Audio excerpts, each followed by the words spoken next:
Let me play devil's advocate to be fair here. I'm sure there are some who would say because you're a pro life organization, you might want to manipulate data to make this drug look more dangerous than it is because you simply don't want women using it when it really is maybe a viable option. How would you answer that? Well, I think that it's easy to see that if you're going to compare it against the advertisement of, oh, it's as safe as Tylenol. Well, it's definitely not like that. I mean, think about the nature of this drug in particular.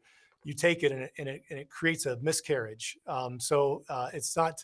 You can't say, oh, it's going to be deadly for one person and completely safe for the other because the unborn baby's inside the mother. So it's obviously much more dangerous than they've been advertising.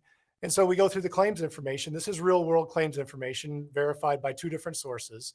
And we're challenging anybody on the other side to say, hey, how is this wrong? And they can't come up with anything on that because it's obviously much more dangerous than they ever advertised. And we're saying that it's upwards of 10% of the women who take it. And you look at revised data, we're thinking that it's going to be closer to 13%. So when you think about any kind of drug out there that has any kind of serious consequences on that level, no matter what it is, the FDA is going to take a very hard look at taking it off the market. And so that's all we're saying is like the FDA needs to lean back into this, do the studies. Senator Hawley has been pushing the FDA to take another hard look at it. They need to do that.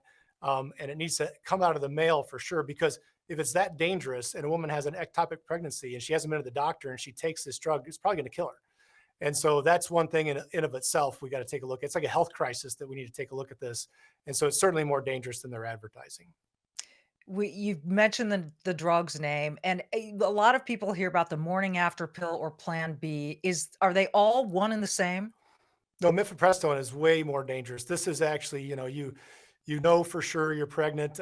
Typically, what would happen before it got put in the mail so widely during the Biden administration was that a woman would have to go to the doctor and make sure that they were verified that they were a certain amount of weeks along. Because once you get past 7, 8 weeks, you don't want to be taking it. But then, if it's in the mail, then you don't have a doctor's visit. You're taking it way too late in the process, and then so now you've got a situation where maybe you have an ectopic pregnancy and now your life's in danger. You end up in the ER, or you have a terrible consequence of the natural course of this is a woman's having an abortion in her bathroom.